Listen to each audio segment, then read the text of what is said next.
Hello बच्चों, तो हमारा चैप्टर लिविंग वर्ल्ड चल रहा था, इसको अपन आगे बढ़ाते हैं।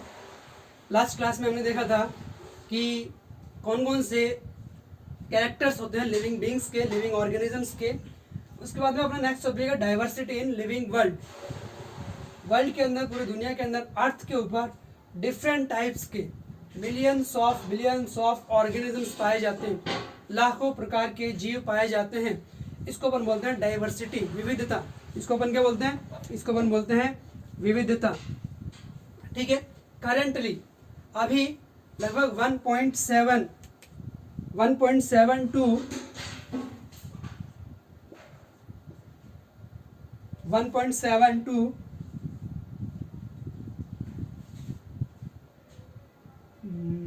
डेटा समथिंग कुछ है यहाँ पे, तो इतना मिलियंस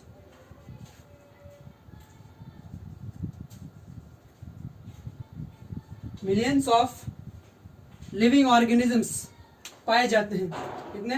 कितने 1.72 1.8 मिलियंस स्पीसीज ऑर्गेनिजम्स पाए जाते हैं अभी पूरे वर्ल्ड के अंदर। अर्थ के ऊपर कितने डिस्कवर्ड है? 1.7 to 1.8 million living organisms discovered हैं अभी करेंटली। ठीक है। इनमें से 1.25 मिलियन एनिमल्स और 0.5 मिलियंस जो है प्लांट स्पीसीज की है। ठीक है। 1.25 मिलियन एनिमल और 0.5 मिलियन जो ऑर्गेनिजम्स है, स्पीसीज है, वो है प्लांट्स की डिस्कवर्ड है। और इसी के साथ ही ये तो डिस्कवर्ड है, और एवरी ईयर अबाउट 5000 स्पीसीज, हर साल लगभग 15,000 नई प्रजातियों का डिस्कवर किया जाता है, डिस्कवर होती हैं, पाई जाती हैं। ठीक है। और इसके अलावा भी लाखों करोड़ों ऐसी प्रजातियां हैं, ऑर्गेनिजम्स हैं, स्पीसीज हैं जो अभी डिस्कवर्ड नहीं है, पाई जाती हैं लेकिन डिस्कवर्ड नहीं है। बहुत ही समुद्र की गहराइयों, पर्वतों की ऊंचाइयों पर बहुत प्रकार के, अनेक प्रकार के जीव पाए जाते हैं जो अभी डिस्कवर नहीं हुए हैं।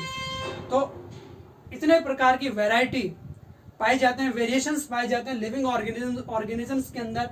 इसी को अपन क्या बोलते हैं? डाइवर्सिटी बोलते हैं, जैव विविधता अपन बोलते हैं इसको। ठीक है। यहाँ पर नेक्स्ट है अपना, अब इतने टाइप्स के, जो डिफरेंट टाइप्स के स्पीसीज हैं, ऑर्गेनिजम्स हैं, तो अगर यहाँ पर सारे ऑर्गेनिजम्स को एक एक करके स्टडी किया जाए तो ये तो इम्पॉसिबल है, क्योंकि प्रत्येक एवरी इंडिविजुअल ऑर्गेनिज्म को स्टडी करना इम्पॉसिबल है। एक ऑर्गेनिज्म को स्टडी करना, एक एक को पकड़ करके स्टडी करना, ये इम्पॉसिबल है। तो इसके लिए जो बायोलॉजिस्ट हैं, जैव वैज्ञानिक हैं, उन्होंने डिफरेंट टाइप्स की टेक्निक्स डिवाइस की है, मतलब बनाई है डिफरेंट विभिन्न प्रकार की विधियां बनाई हैं, जिससे डिफरेंट टाइप्स के ऑर्गेनिजम्स को आइडेंटिफाई किया जा सके, उनको ग्रुप्स में, समूहों में डिवाइड किया जा सके, समूह में बांटा जा सके, उनका नामकरण, नेमिंग किया जा सके। ठीक है। मतलब उनको एक क्लासिफाई किया जा सके। तो डिफरेंट टाइप्स की टेक्निक्स बनाई हैं बायोलॉजिस्ट ने, जीव विज्ञानियों ने, समानताओं और असमानताओं के आधार पर। ठीक है। तो उसी के बारे में अपन आगे डिस्कस करेंगे। तो जो नेक्स्ट है अपना सिस्टेमैटिक्स।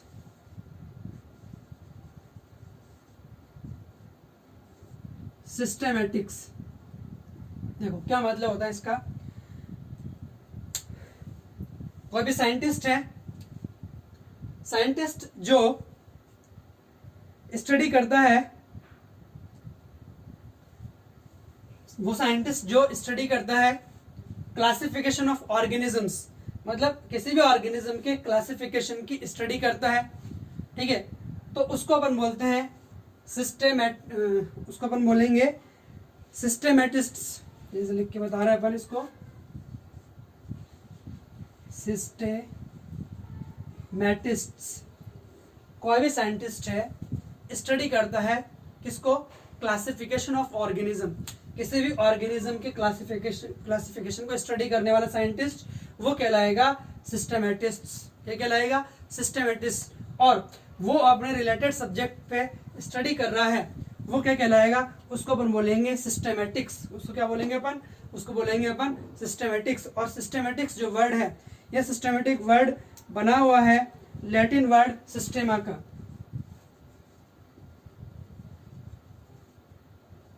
लैटिन वर्ड सिस्टेमा का बना हुआ है, जिसका मतलब होता है ऑर्डर और सीक्वेंस। ऑर्डर और सीक्वेंस, ठीक है, मतलब क्रम। तो यहां पर सिस्टेमिक वर्ड सिस्टेमा से बना है, इसका मतलब होता है ऑर्डर या सीक्वेंस, यानी क्रम के अनुसार। और ऐसा साइंटिस्ट जो स्टडी करता है किसको, क्लासिफिकेशन ऑफ ऑर्गेनिज्म, उसको स्टडी करने वाला साइंटिस्ट सिस्टेमेटिस्ट। और ये जिस सब्जेक्ट के ऊपर अपना स्टडी करता है वो कहलाएगा सिस्टेमेटिक्स। यहाँ हम बोल सकते हैं कि सिस्टेमेटिक के अंदर किसको स्टडी किया जाता है, क्लासिफिकेशन ऑर्गेनिज्म को स्टडी किया जाता है, ठीक है। अब सिस्टेमेटिक वर्ड को देने वाला scientist, this word coined bye Carolus Linnaeus. किसने डिस्कवर किया था, किसने दिया था ये वाला वर्ड, कैरोलस लीनियस ने। कैरोलस लीनियस ने ये वाला वर्ड दिया था सिस्टेमेटिक्स, ठीक है।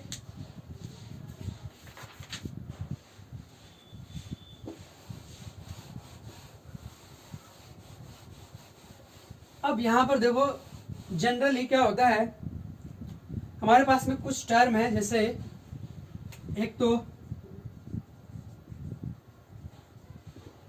सिस्टेमेटिक्स, एक है क्लासिफिकेशन एंड एक है टैक्सोनॉमी। जनरली तो अपन क्या करते हैं, इनको इंटरचेंजेबल कर लेते हैं, मतलब इसको जगह इसको यूज कर लेते, इसको जगह इसको यूज कर लेते, मतलब इन तीनों को एक ही मान करके कोई सा भी वर्ड यूज में ले लेते हैं।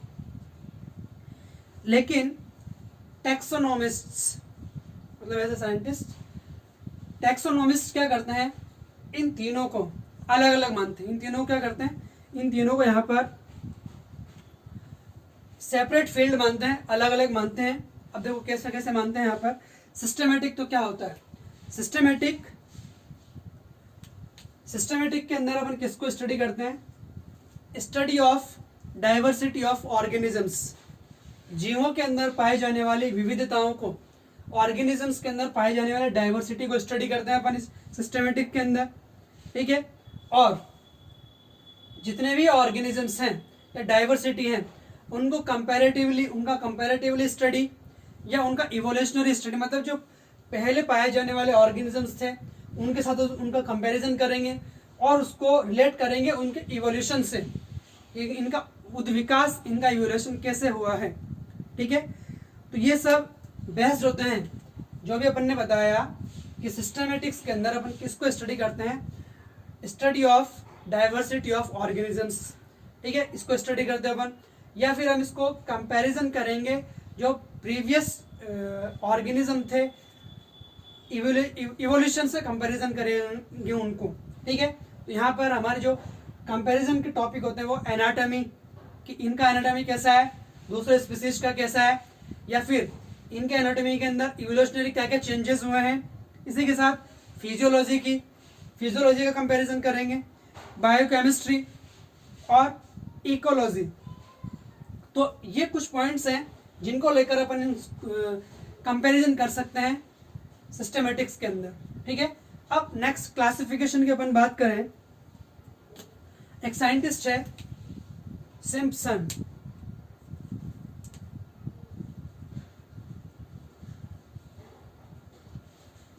इन्होंने क्या बताया कि सिस्टेमेटिक्स एक वाइड टर्म है, मतलब एक बड़ी टर्म है। सिस्टेमेटिक्स जो है एक बड़ी टर्म है, और इस सिस्टेमेटिक्स के अंदर क्या आता है, क्लासिफिकेशन आता है। मतलब सिस्टेमेटिक एक बड़ी यूनिट है, और इस बड़ी यूनिट की सिस्टेमेटिक्स की सब यूनिट है क्लासिफिकेशन। सिस्टेमेटिक्स के अंदर किसको पढ़ते हैं अपन, क्लासिफिकेशन पढ़ते हैं, क्लासिफिकेशन को पढ़ते हैं। अब क्लासिफिकेशन में क्या पढ़ेंगे अपन, अब क्लासिफिकेशन में क्या आएगा, क्लासिफिकेशन के अंदर अपन करते हैं ordering of ordering of different organisms in groups, मतलब डिफरेंट टाइप्स के ऑर्गेनिजम्स हैं, इनको एक ऑर्डर के अंदर, सीक्वेंस के अंदर ग्रुप्स में डिवाइड करेंगे। इन ऑर्गेनिजम्स को ग्रुप्स में डिवाइड करते हैं अपन किसके अंदर, क्लासिफिकेशन के अंदर। ठीक है, अब नेक्स्ट टैक्सोनॉमी। टैक्सोनॉमी में क्या करेंगे अपन, टैक्सोनॉमी में क्या करते हैं अपन, जो क्लासिफिकेशन के लिए, मतलब ऑर्गेनिजम्स के क्लासिफिकेशन के लिए जो रूल्स और रेगुलेशन बनाए हैं, प्रिंसिपल्स बनाए हैं, रूल्स बनाए हैं, उनको स्टडी किया जाता है किसके अंदर, टैक्सोनॉमी के अंदर, कि ऑर्गेनिजम्स को कैसे क्लासिफाई करना है, कौन से ग्रुप में रखना है। ठीक है, वो टैक्सोनॉमी में आता है। क्लासिफिकेशन में क्या करते हैं, ऑर्गेनिजम्स को ग्रुप्स के अंदर डिवाइड करते हैं, ग्रुप्स के अंदर रखते हैं, और सिस्टेमेटिक्स एक बड़ी यूनिट है जिसका सब यूनिट है क्लासिफिकेशन। ठीक है, तो इस तरीके से तीनों चीजें अलग अलग बताई है किसने, सिम्पसन ने। ठीक है, इसी के बाद एक और साइंटिस्ट है जॉन रे। जॉन रे एक नेचुरलिस्ट है,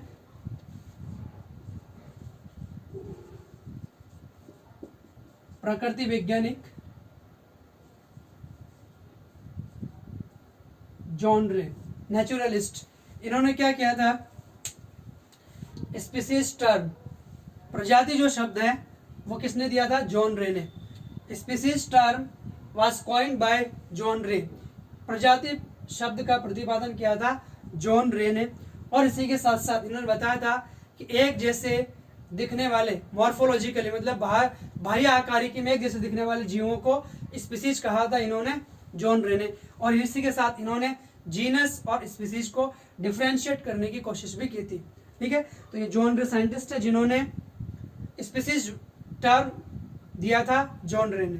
ठीक है, अब बात करते हैं एक और scientist, Carolus Linnaeus.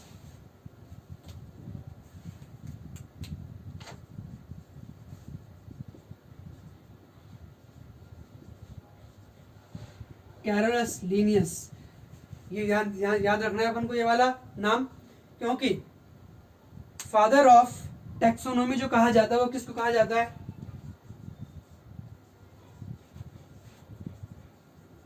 Father of taxonomy वो कहा जाता है कैरोलस लीनियस को। ठीक है, इन्होंने क्या किया था, इन्होंने, इनकी बुक का नाम है सिस्टेमा नेचुरी।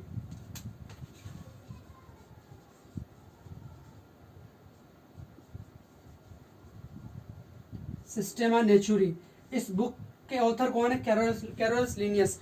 और इस बुक के अंदर इन्होंने 4326 स्पीसीज ऑफ एनिमल्स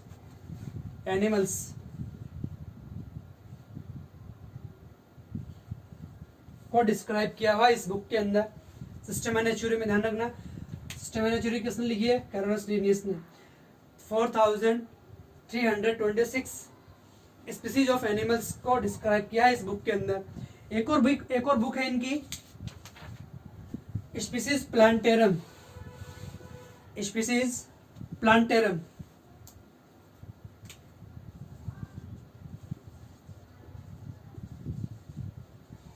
नाम से पता चल रहा है इसके अंदर प्लांटेरम, मतलब किसको डिस्क्राइब किया होगा इसके अंदर, प्लांटेरम को। और इसके अंदर लगभग 5900 स्पीसीज ऑफ प्लांट्स को डिस्क्राइब किया था किन्होंने, कैरोलस लीनियस ने। तो इसकी दो बुक्स हैं,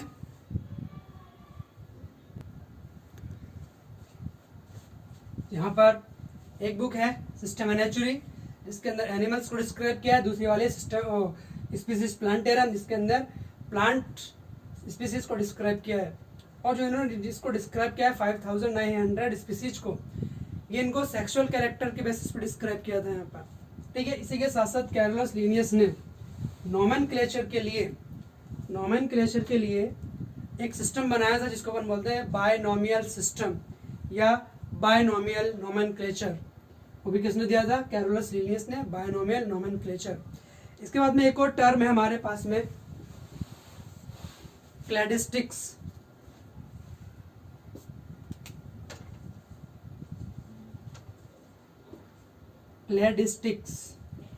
देखो ये क्या है, क्लासिफिकेशन ऑफ ऑर्गेनिजम्स, इसके अंदर अपन ऑर्गेनिजम्स को क्लासिफाई करते हैं according to the historical order, according to historical order, मतलब इवोल्यूशन के बेसिस पे अपन क्लासिफिकेशन करेंगे ऑर्गेनिजम्स का, इवोल्यूशन के बेसिस पे ऑर्गेनिजम्स का क्लासिफिकेशन करते हैं, तो ये कहलाता है क्लैडिस्टिक्स। वो क्या कहलाएगा? वो कहलाएगा क्लैडिस्टिक्स। समझ में आ गया? तो हिस्टोरिकल ऑर्डर के अंदर ऑर्गेनिजम्स को अपन क्लासिफाई करते हैं या इवोल्यूशन के बेसिस पे अपन क्लासिफिकेशन करते हैं ऑर्गेनिजम्स का, तो वो आता है क्लैडिस्टिक्स। वो क्या आएगा? क्लैडिस्टिक्स। इसके बाद में अपन बात करते हैं कुछ बेसिक्स ऑफ क्लासिफिकेशन।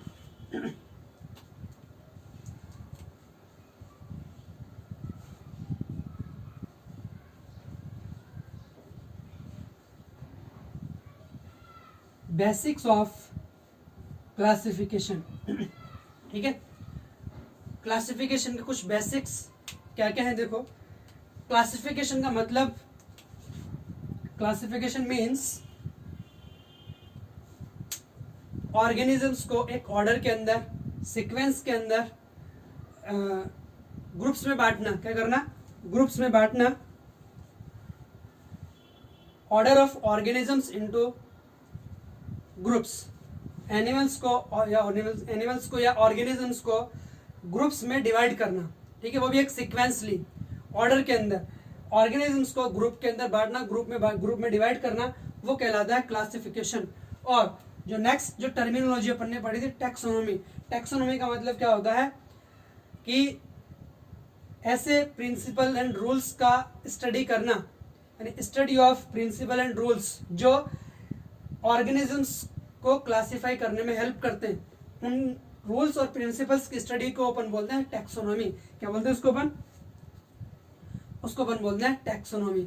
मतलब किसी भी ऑर्गेनिज्म को क्लासिफाई करने का, क्लासिफिकेशन करने का प्रोसीजर, प्रिंसिपल, रूल्स, जिस ब्रांच के अंदर अपन स्टडी करते हैं इन सब की, प्रोसीजर की, रूल्स की, प्रिंसिपल्स की, वो ब्रांच कहलाती है टैक्सोनॉमी। वो क्या कहलाती है? वो कहलाती है टैक्सोनॉमी। अब यहाँ पर कोई भी ऑर्गेनिज्म मिलता है, नया ऑर्गेनिज्म, तो एक उसको मतलब उसको कैसे क्लासिफाई करते हैं, कैसे सीक्वेंस के अंदर क्लासिफाई करते हैं अपन, उसका क्लासिफिकेशन कैसे करेंगे अपन, ठीक है। तो जैसे कोई भी एक नया ऑर्गेनिज्म मिलेगा अपन को, तो सबसे पहले उसके अंदर क्या करते हैं अपन?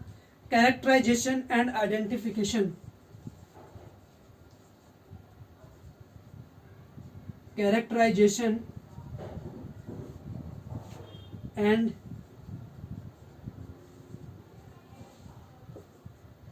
आइडेंटिफिकेशन। दूसरा है नोमेनक्लेचर।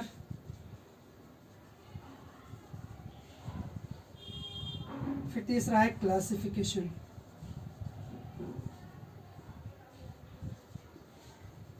देखो समझ रहा है इसको?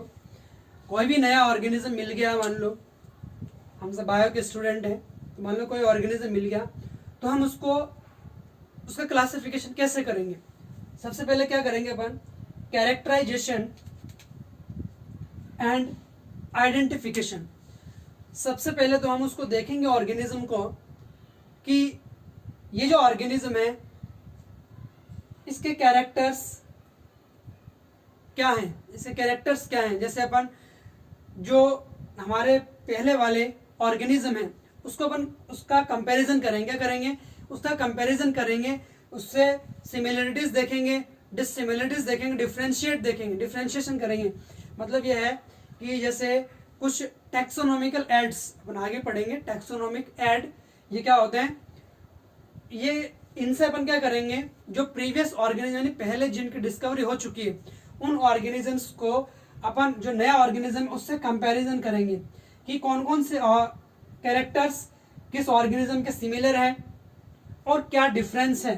तो उसके बेसिस पे जो सिमिलरिटीज आएगी, समानताएं आएंगी, उसके अकॉर्डिंग हम इसको उस ग्रुप के अंदर रखेंगे। जिस ग्रुप से इसकी सिमिलरिटी होगी, समानता होगी, इसको हम उस ग्रुप के अंदर रखेंगे। तो यहाँ पर अपन प्रीवियस ऑर्गेनिज्म जो है उससे इसकी सिमिलरिटी करेंगे, समानता करेंगे, कैरेक्टर्स को मिलाएंगे, ठीक है। फिर हम उसका आइडेंटिफिकेशन करेंगे कि ये कौन से ग्रुप से सिमिलरिटी रखता है, समानता रखता है, उसके अकॉर्डिंग हम इसको उस ग्रुप के अंदर रख देंगे। दूसरा है फिर नोमेनक्लेचर। देखो नोमेनक्लेचर में क्या करेंगे अपन, इट इज ए साइंस, ये भी क्या एक विज्ञान है जिसके अंदर कोई भी ऑर्गेनिज्म को एक डिस्टिंक्ट नेम, एक नाम दिया जाता है, एक ऑर्गेनिज्म को नाम दिया जाता है, या फिर किसी ऑर्गेनिज्म को नेमिंग की प्रोसेस या नाम देने की क्रिया कहलाती है नोमेनक्लेचर। ये क्या कहलाती है, ये कहलाती है नोमेनक्लेचर। और किसी भी ऑर्गेनिज्म को नेमिंग मतलब नेमिंग जो होगा, नाम जो दिया जाएगा, वो जो प्रिंसिपल्स बनाए गए हैं, क्राइटेरिया बनाए गए हैं, उसी के अकॉर्डिंग नाम दिया जाएगा।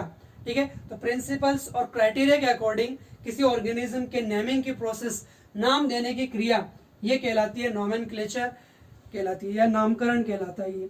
ठीक है, और यहाँ पर किसी भी ऑर्गेनिज्म का जो नाम है वो जेनेरिक एंड स्पेसिफिक होता है, मतलब उसका जीनस का नाम होता है और एक उसका स्पीसीज का नाम होता है, मतलब टू वर्ड होते हैं, जीनस एंड स्पीसीज।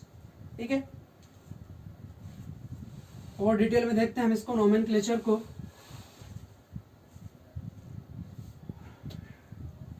अब यहाँ पर किसी भी ऑर्गेनिज्म के जो नेम होते हैं ये 2 टाइप्स से दिए जाते हैं। कितने टाइप से? 2 टाइप से। एक होता है कॉमन नेम,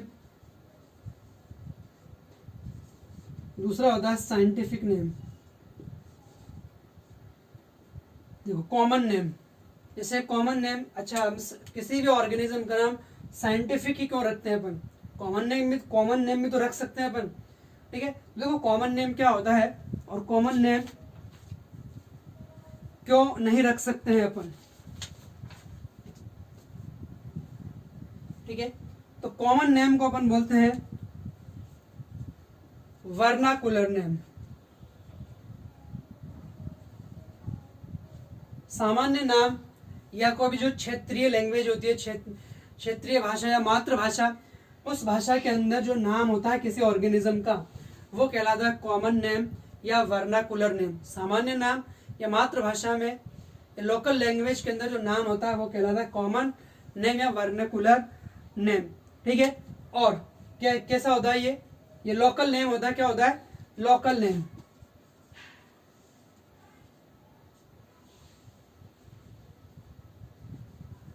और ये लोकल नेम किसी भी ऑर्गेनिज्म को, किसी भी प्लांट को, किसी भी एनिमल को, ये एक वर्ल्ड के अंदर एक पर्टिकुलर एरिया में वहाँ के पर्टिकुलर लोगों के द्वारा जो किसी ऑर्गेनिज्म को जो नाम दिया जाता है वो कहलाता है कॉमन नेम या वर्नाकुलर नेम कहलाता है ये। ठीक है, अब देखो इसकी प्रॉपर्टीज क्या क्या होती है, ये कैसे नाम रखा जाता है। It is based on some peculiarities, मतलब वहाँ की जो पेक्युलरिटीज है, लोकप्रियता, मतलब लोगों में जो आम है, लोकप्रियता है, उसके आधार पर किसी भी ऑर्गेनिज्म का नाम रख दिया जाता है। ठीक है, दूसरा ये जो नाम होता है ये होता है यूनिनोमियल। कैसा होता है ये? यूनिनोमियल, मतलब ऑर्गेनिज्म का नाम एक सिंगल वर्ड में होता है। कैसा होता है? ये सिंगल वर्ड में होता है। दूसरा कॉमन नेम जो होता है, ऐसा नाम रखा जाता है जो प्रोनाउंस करने में, मतलब बोलने में आसान होता है, इजी प्रोनाउंस होता है, और इजी टू लर्न, याद रखने में भी क्या होती है? आसानी होती है। ठीक है, अब कुछ रीजंस हैं जिनकी वजह से किसी ऑर्गेनिज्म का नाम मतलब कॉमन नेम नहीं रखा जाता है। किसी जो कोई भी ऑर्गेनिज्म है, कॉमन नेम क्यों नहीं रखा जाता है वर्ल्ड लेवल पर? देखो सबसे पहले तो कैसे करते हैं अपन, differ from region to region. अब कोई एक ऑर्गेनिज्म है, उसको एक एरिया में, एक रीजन में किसी दूसरे नाम से बुलाया जाता है, और किसी दूसरे कोई दूसरा रीजन है, दूसरा एरिया है, उस दूसरे रीजन में, दूसरे एरिया में उसी ऑर्गेनिज्म को किसी दूसरे नाम से बुलाया जाता है। तो इससे लोगों के अंदर क्या हो जाएगी? कंफ्यूजन हो जाएगी। क्या हो जाएगी? इससे लोगों के अंदर कंफ्यूजन हो जाता है कि ये कौन से ऑर्गेनिज्म की बात हो रही है। ठीक है, तो यहाँ पर इनका नाम क्या होता है? डिफरेंट होता है रीजन टू रीजन। दूसरा है यहाँ पर, अब एक ही ऑर्गेनिज्म के अनेक नाम हो सकते हैं, मतलब an organism have several names. ठीक है, मतलब एक ही ऑर्गेनिज्म के बहुत सारे नाम हो सकते हैं। तो ये भी क्या हो गया, कंफ्यूजन वाली बात हो गई। दूसरा नेक्स्ट है, और जो यहाँ पर जैसे किसी ऑर्गेनिज्म का नाम कुछ है, तो जो वर्ड जो नाम रखा गया है उस वर्ड का मीनिंग किसी दूसरी जगह पर दूसरा मीनिंग हो सकता है, तो यहाँ पर उसका मतलब दूसरा निकल जाएगा। तो इन वजह से, इन रीजन से कॉमन नेम नहीं रखा जा सकता है किसी भी ऑर्गेनिज्म का। तो यहाँ पर इसलिए एक ऑर्गेनिज्म का नाम क्या होना चाहिए, साइंटिफिक होना चाहिए। क्या होना चाहिए, अब तो इतनी सारी दिक्कतें आती हैं, तो इन सभी परेशानियों को दूर करने के लिए, प्रॉब्लम्स को सॉल्व करने के लिए एक ऑर्गेनिज्म का नाम साइंटिफिक होना चाहिए, जिससे पूरी दुनिया के अंदर उसको कहीं भी उस नाम से बोला जाए तो उस नाम से उसको पहचाना जा सके। ठीक है, तो साइंटिफिक नाम होना जरूरी है। ठीक है, जो पूरे वर्ल्ड के अंदर एक्सेप्ट किया जा सके, एक्सेप्टेबल हो, ऐसा नाम रखा जाना चाहिए। ठीक है, तो साइंटिफिक नेम जो होता है वो कैसे रखा जाता है, ये जो रूल्स यानी प्रिंसिपल्स और जो क्राइटेरिया होता है उसके ऊपर नाम रखा जाता है। ठीक है, दूसरा, किसी भी ऑर्गेनिज्म का नाम एक नाम होता है। क्या होता है, किसी भी ऑर्गेनिज्म का नाम एक नाम होता है। यहाँ पर जो नाम रखा जाता है किसी भी ऑर्गेनिज्म का, जो नाम पहले रखा जाएगा वही नाम क्या होगा, माना जाएगा। वही नाम क्या होगा, वही नाम माना जाएगा। जैसे किसी ने एक नाम रख दिया पहले, बाद में कोई दूसरा रख रहा है, तो जो नाम पहले रखा गया है वही नाम माना जाएगा, बाद वाला नहीं माना जाएगा। ठीक है, तो ये कुछ नोमेनक्लेचर के प्रोसेस हैं। यहाँ पर जो अपन ने पढ़ रहे हैं ये सब साइंटिफिक नेम जो होता है ये अपन पढ़ता है बायनोमियल वाला, द्विनाम पद्धति। इसके अलावा भी कुछ प्रोसीजर होते हैं, मेथड है, पद्धतियाँ, जैसे पॉलिनोमियल और ट्राइनोमियल। पॉलिनोमियल में क्या होता है, एक ऑर्गेनिज्म का नाम इतना लंबा चौड़ा होता है कि सारी डिस्क्रिप्शन, सारा विवरण उसी के अंदर दिया जाता है। तो ऐसे नामों को लिखने में, पढ़ने में, याद करने में बहुत परेशानी होती है, दिक्कत होती है, तो ये सही नहीं है। दूसरा ट्राइनोमियल, ट्राइनोमियल के अंदर क्या होता है, एक ऑर्गेनिज्म का नाम 3 वर्ड्स में दिया जाता है, तो ये भी अपन नहीं मानते, इसको भी एक्सेप्ट नहीं किया गया। तो जो एक्सेप्टेबल है वो कौन सा है, बायनोमियल वाला। ठीक है, तो उसी को अपन पढ़ेंगे। तो देखते हैं रूल्स फॉर नोमेनक्लेचर। नोमेनक्लेचर के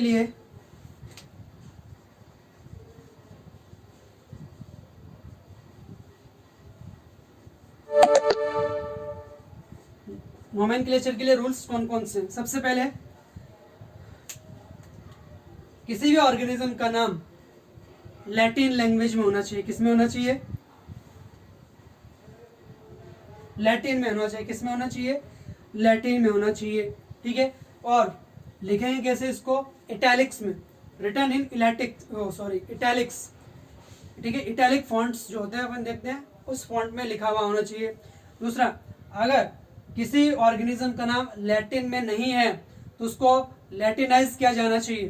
क्या किया जाना चाहिए, लैटिन में बदला जाना चाहिए, उसको लैटिन में ट्रांसलेट किया जाना चाहिए।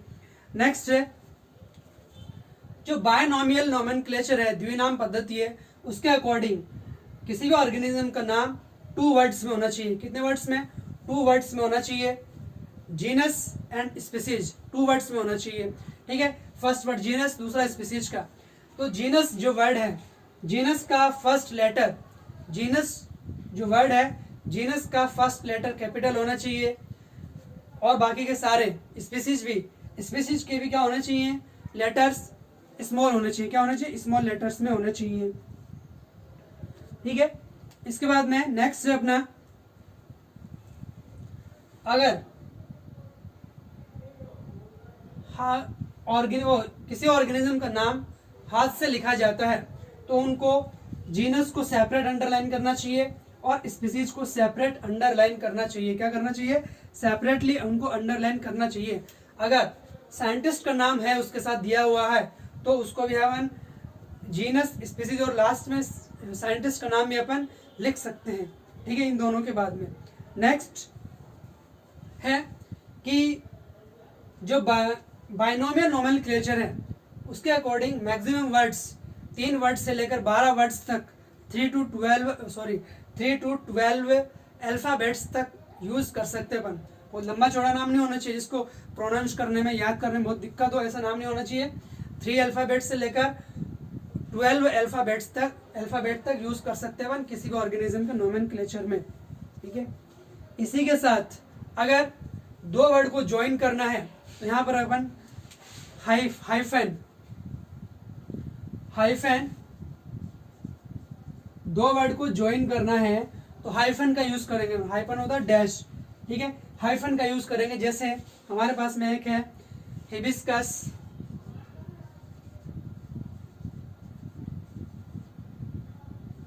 रोजा साइनेंसिस, चाइना रोज जिसको अपन बोलते हैं।